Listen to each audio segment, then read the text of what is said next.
નમસ્કાર, હું છું પ્રેરણા. આપ જોઈ રહ્યા છો ન્યૂઝ ગુજરાતના મહત્વના સમાચારની શરૂઆત કરીએ.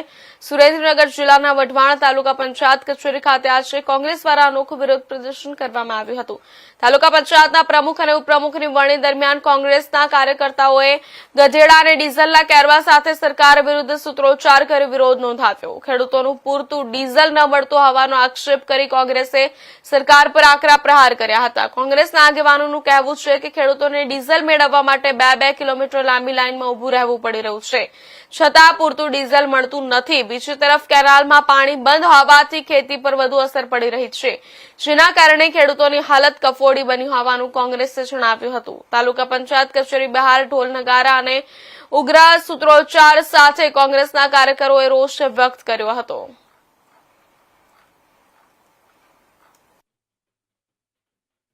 હવે ઓકે નો કર, આમની સ્ક્રીને નથી સેટ થતી.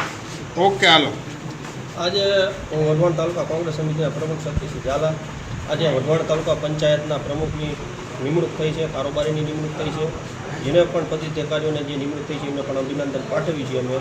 પણ આજે અમે ગધેડા લઈને ઉગ્ર વિરોધ કરવા આવ્યા છીએ કે ચૂંટણી પહેલાં જે સરકારે એવું કહેતા હતા કે ખાલી ખોટા જે સોશિયલ મીડિયાની અંદર પોસ્ટો મૂકે છે, પણ સરકાર પાસે પૂરતો પેટ્રોલ ડીઝલનો જથ્થો છે, કોઈ મૂંઝાવાની જરૂર નથી. એટલે જેવી ચૂંટણીનું રિઝલ્ટ આવ્યું અને એમની સરકાર બેઠી તાલુકા પંચાયત, નગરપાલિકા, મહાનગરપાલિકાની અંદર, જિલ્લા પંચાયતની અંદર, અને તરત ખેડૂતો ઉપર એટલો અત્યાચાર કર્યો છે કે અત્યારે ખેડૂતોએ 2 કિલોમીટરની લાઇનમાં ઊભું રહેવું પડે છે. રાતના દિવસના ઉજાગરા કરી છે. પોતાની જમીન ખેડવા માટે થઈને પોતા પાસે અત્યારે ડીઝલના પણ પૈસા નથી. જે જીરાના વેપાર થતા હતા એની અંદર જીરાના ભાવ અત્યારે 3600-3700 રૂપિયા થઈ ગયા છે. સરકારે ખાતરની અંદર પણ ખૂબ મોટા પ્રમાણની અંદર વધારો કરી દીધો છે. અને પેટ્રોલ પંપે અત્યારે તમે જુઓ છો તો મારામારી થાય છે, અંદરો અંદર ખેડૂતોની લડાઈ થાય છે. સરકારે આવું બધું કૃત્ય કર્યું છે અત્યારે. અને ખરેખર રીતે જેવી ચૂંટણીનું રિઝલ્ટ આવ્યું એટલે તરત નર્મદા કેનાલ બંધ કરી દેવામાં આવી છે. એટલે અત્યારે ખેડૂતો ઉપર પૈડા ઉપર પાટા જેવી પરિસ્થિતિ છે. ખેડૂતોને પૂરતા ભાવ નથી મળતા, મોંઘવારીએ માજા મૂકી દીધા છે. એટલે એના માટે થઈ આજે અમે તાલુકા પંચાયતે રજૂઆત કરવા આવ્યા છીએ કે તમારી જે તાલુકા પંચાયતના પ્રમુખ બન્યા તમારી સરકારની અંદર રજૂઆત કરો, જેથી કરીને ખેડૂતોને ડીઝલની લાઇનમાં ન ઊભું રહેવું પડે. ખેડૂતોના હિતનું તમે થોડુંક જોવો, કેનાલો ચાલુ કરો અને આ બધા પાઇપા તમારા બંધ કરો. એના માટે થઈને આજે અમે ગધેડા લઈ અને ઉગ્ર અમે રજૂઆત કરી. ખાસ કરીને ગધેડા લઈને તમે શું મેસેજ દેવા માંગો? ગધેડા લઈને આવ્યા, ડીઝલ જ નથી, અત્યારે ડીઝલ જ નથી. ડીઝલ ક્યાં લેવા જવું? 2 કિલોમીટરની લાઇનમાં ઊભા રહેવી, જ્યારે વાર આવે તો ડીઝલ પૂરું થઈ જાય. એના માટે થઈને જે પહેલાં થતું હતું બળદ ગાડાથી ખેતી કરવાના દિવસો આવતા હતા, અત્યારે અમે ગધેડા ગાડી લઈને આવ્યા, ગધેડા લઈને આવ્યા છીએ. ફરી અમને એવું લાગે છે કે હવે બળદિયાથી ખેતી કરવી પડશે, ગધેડાથી એ ખેતી કરતા હતા. હવે અમારે હતો એ યુગ પ્રમાણે અમારે જવું પડશે. અત્યારે એવી પરિસ્થિતિ છે.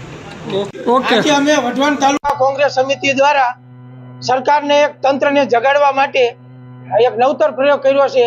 જે ગધેડાને લઈને આવ્યા છીએ અને સરકારને કે ખરેખર ચૂંટણી પહેલા એ લોકોએ વચન આપ્યા હતા કે ગુજરાતની અંદર ડીઝલ પેટ્રોલની ક્યાંય તંગી નથી અને ખેડૂતોને જોઈએ એટલું મળી રહેશે.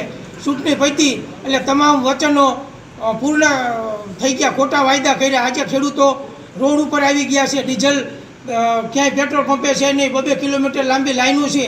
અને એમાંય પરિપત્ર સરકારે કર્યો છે કે વાહન લઈને આવવાનું, 7 બાર લાવવાના. એક તો 7 બારના 50-60 રૂપિયા થાય. ખેડૂતોને 5-5 કલાક 10-10 કલાક લાઇનમાં ઊભા રહે તોય વારો નથી આવતો.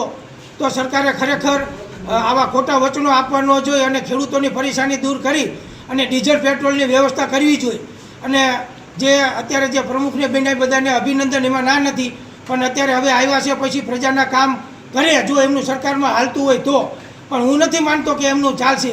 આ લોકો ખોટા વચનો આપે છે અને પબ્લિકને ભરમાવીને ચૂંટણી ટાણે મત લઈ જાય છે. ખોટા વચનો આપે, 2 દિવસ બાકી હોય ત્યારે રૂપિયા, દારૂ અને બધું વેચીને પબ્લિકને ભરમાવી દે છે અને મત લઈ જાય છે. અને અત્યારે પબ્લિક હેરાન થાય છે. ખરેખર અત્યારે ટ્રાન્સપોર્ટ ઉદ્યોગને પણ તકલીફ છે અને ખેડૂતોને પણ મોટી તકલીફ છે. તો મારી સરકારને ભાજપના જે ચૂંટાયેલા પદાધિકારીઓ પાસે એટલી માગણી છે કે તમે સરકારમાં રજૂઆત કરી અને ખેડૂતોનો પ્રશ્ન હલ કરો અને ખેડૂતોને પૂરતું પેટ્રોલ અને ડીઝલ મળી રહે અને હાથ બારના એ તાઇફા બંધ કરો.